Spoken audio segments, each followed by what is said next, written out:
Right now, I'm going to tackle the 5 hardest shots on the PGA Tour in under 5 minutes. So I'm trying to get my mind right so that I can just chill.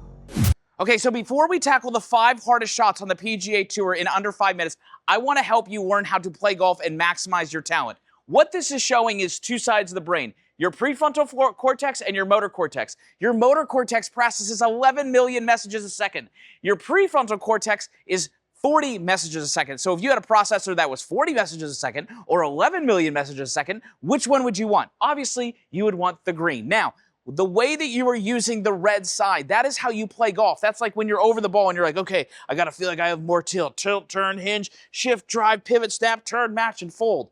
When you do all that stuff, you are using the logical side of your brain. And what happens is that even if you make a swing that is better than normal, like let's say it just looks perfect on swing, on video, what happens is when you're using this prefrontal cortex, what happens is that the timing of your swing gets off, and even though the planes are better, you hit it worse.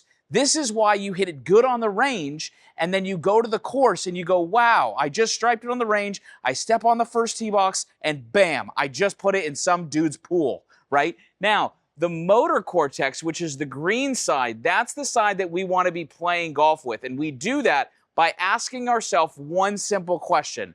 All you have to do is be behind the ball and say, what does a good shot look like here? And when you do that, the green will start to paint a picture so that you are seeing what a perfect shot is, and it allows you to access this motor cortex. These are the things that I'm going to be using right now as I tackle the 5 hardest holes on the PGA Tour, because listen, when you're playing these holes and you're stressed out and you're playing like the Bear Trap or Bethpage or Muirfield Village, these tough holes, your belly gets in like turmoil and you don't know what to do. So I'm going to show you how to do this so that you can actually start tackling the golf course and play up to your level of potential.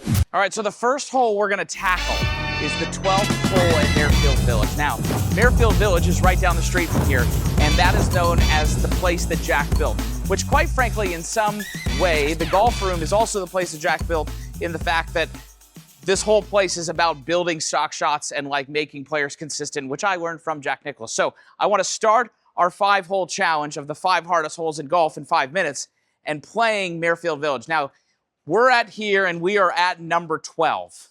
And you can see it, like it is a demanding hole. There's water, the wind is swirling with all the trees. You got front left pins, back right pins. It is really, really narrow to hit this green. And it requires a great amount of precision, and it kind of basically looks a lot like that 12th hole, the famous hole at Augusta National. So if we have a shot like this, we need to take in all of the elements. And obviously, your tummy is going to be in turmoil hitting the shot. You're just going, please, like, don't hit it in the water for the love of Jesus, right?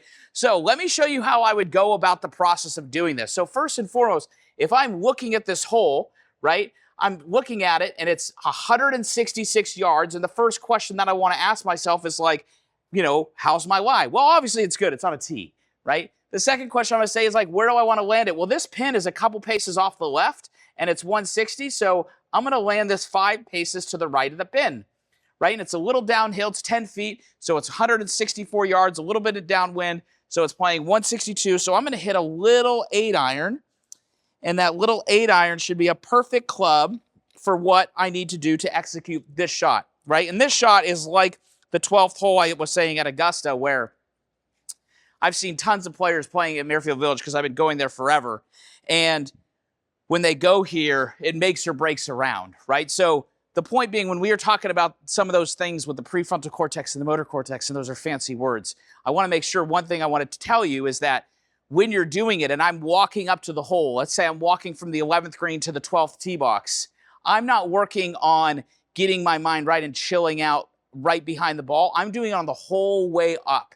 So the best way to make it so that you're just chilling out is working on your breathing, right? So that's belly breathing. That's like in through your nose, like 3-4 seconds, and then out through your mouth. But I'm going to be breathing, taking my aim, and let's see what I can do here on the 12th hole at Muirfield Village. The green would be a great shot, quite frankly. All right, so this is all about seeing the shot before I hit it and some deep belly breathing. So here we go, 12th hole at Muirfield Village. Oh, a little chunky. Gosh, that's gotta go. Mother. Short-sighted, but that's okay. I can get up and down. Now, that's the first hole. Luckily, I'm not in the water. But second hole. So now we got this shot. So now we're at Valhalla, right? I mean, look at this green. This green is insane. It's an island green. Nowhere to miss. You know, you're sitting here, you're at Valhalla. It's a major championship. You got this rock wall in front of you. It's 103 yards. You might have hit like a good drive and you're going, man, what do I do? So same questions, lie, land, loft, club. But now you can feel yourself walking up to the shot, and you got to know, like as a player, you got to know what shots stress you out. Like for me, when I was playing professional golf, or even playing now, these little shots like we have right here, like short game shots where it's into the grain. See how it's going into the grain? And I was uphill, like playing in Bermuda. Those literally would give me a heart attack. I would have rather get punched in the face than hit this shot in competition. So if I missed the green and I saw that I was having this shot coming up, I was starting to breathe and I was starting to go through my routine to make sure that when I was over the ball, I was really in a great state, kind of that flow state that we saw back there in the bay with being in the motor cortex. So I'm breathing, and the key thing, like just to remind you, is what does a good shot look like here? So I'm just painting my picture, walking in, and making sure that I'm maintaining my picture in my brain, 103 yards, maintaining my breathing, tempo, and timing.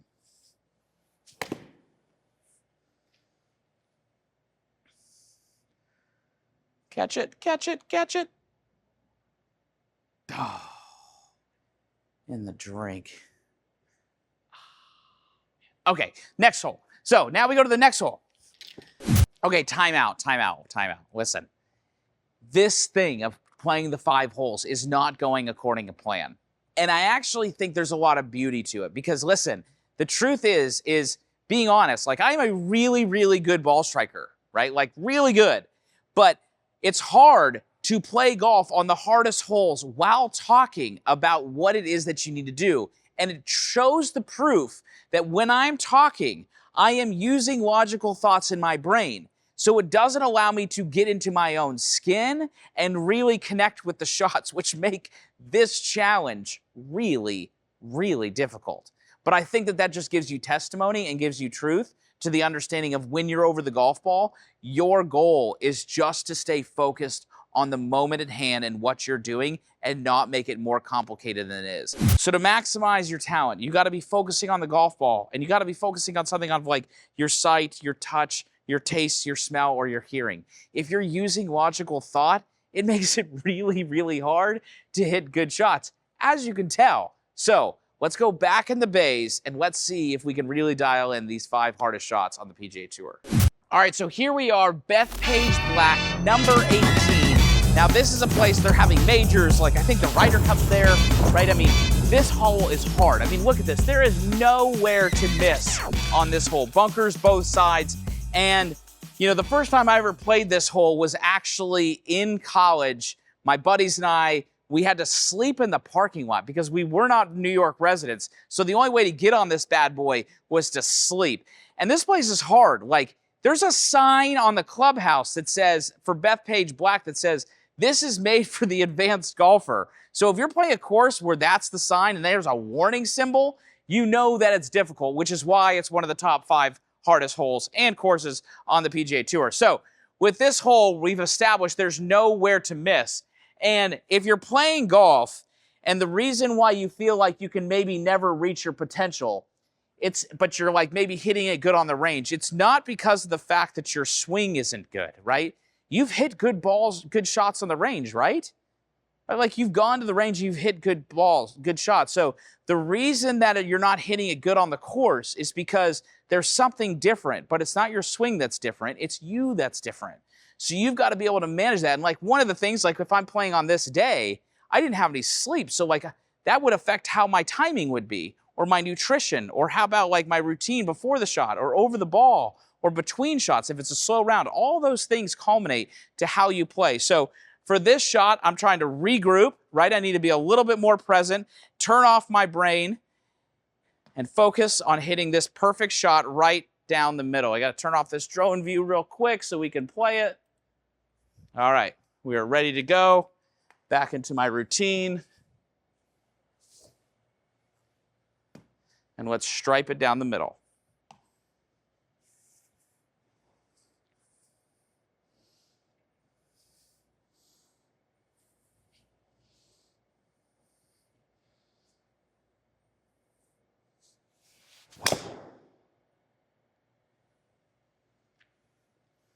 There you go, center cut.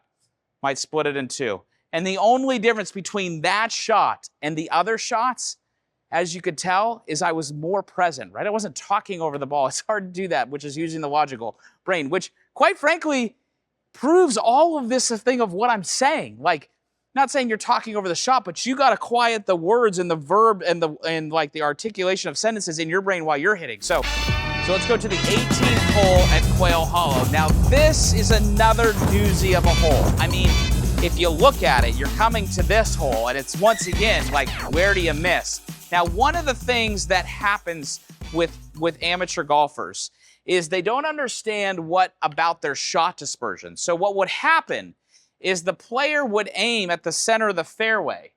But what that does is when they do that, it actually, you have a pattern where you're going to miss it left to right. So it brings in the water. Now, we can hit in the bunker, but we can't hit it in the water. So rather than aiming down the middle of the fairway, let's shift the shot pattern just a little bit over to the right so we can take the bunker out of play. See, hitting in the bunker is, I believe it's 0.4 of a penalty. So it's a half a penalty shot, which sucks. But it's better than a full penalty shot from the water. Now, the other thing to notice is that the question that you need to be asking yourself, like we touched on before, was, is there 40 yards between two hazards, right? So there's water here and bunker here. There is less than 40 yards here. So now you might start thinking about dropping back. So, but the problem is that if I drop back from that spot because it's too narrow, it leaves me 200 yards. And the rule is that if you can't hit it within 180, like you don't have 180 yards or less, or what you might deem as, say, a 5-iron, you have to hit driver. So laying back here is not a real good decision. We have to find a way to put this ball in the middle of the fairway, or if we're going to miss, it's a tough miss, but we're going to miss it in the rough. And sometimes that's just the way it is, right? We got to play it. Like, I went with a player, one of my PGA Tour players, we're at Sawgrass, TBC Sawgrass, and at TBC Sawgrass on hole 18, you actually aim like down the right rough line. So you don't even aim at the fairway. So that's kind of what we have to do here a little bit. So I'm going to go back through my routine, really try to focus on patience in my transition. That's what I'm feeling, right? And I'm also going to kind of focus on a nice light grip pressure here. And let's see if we can strike a good tee shot here and find the fairway.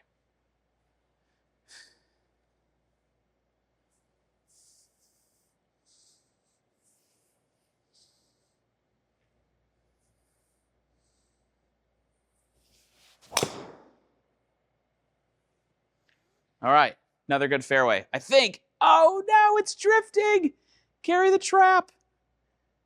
Oh, mother, but that's okay, right? It's not in the water. And that really is all right. While it's not ideal, like the trap is better than the water. And this is a very, very narrow fairway. Like Rory McIlroy, even though he has won here at Quail Hollow multiple times, he has said this is one of the hardest shots in golf. This tee shot and the 18th tee shot at Muirfield Village right up the street here is actually one of the hardest shots. All right, so now we're at one of the hardest holes in golf at the Bear Trap here at PGA National. Now this hole is near and dear to my heart. It's near and dear to my heart because when I first turned professional back in 2008, I had to sneak on this golf course to hit balls, right? I had no money.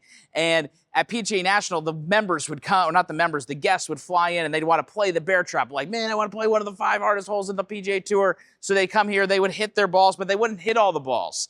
So then I would pull the baskets together, create my own basket of balls, and then hit them because it's the only place around that I could go to hit balls. So this hole is really, really hard and one that will definitely make your stomach turn. Now, the question is you go, Kyle, like on some of these shots, I'm hearing you, right? Like if we're kind of recapping, We go, I know I've got my prefrontal cortex and my motor cortex. Prefrontal cortex is 40 messages a second. Motor cortex is 11 million messages a second. When I'm behind the ball, the thing that I need to focus on is just asking the question of, what does a good shot look like here? If I do that, it switches me to the motor cortex, so now I can be an athlete. So now when I'm over the ball, I need to pay attention to an intention. One of the intentions that I need to pay attention to is one of sight, touch, taste, smelling, and hearing.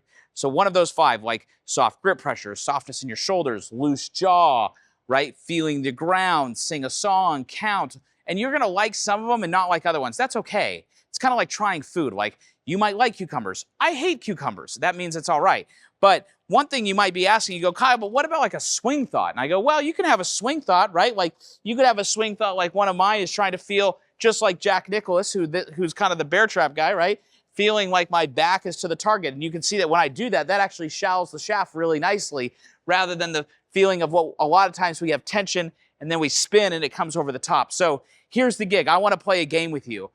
If I hit this ball inside PGA Tour average from 170, right? We're 168 yards. So 168 on the PGA Tour proximity would be about 28 feet. If I hit this within 28 feet, you have to like and subscribe this video and maybe even send it to a friend who you know is a head case and plays golf with their brain like spinning when they play, okay? So that's the deal. I'm gonna go through my routine. We got something on the line. You gotta like and subscribe if I hit this within 28 feet. And I'm gonna try to put this one in as a hole-in-one just for you. Let's get going.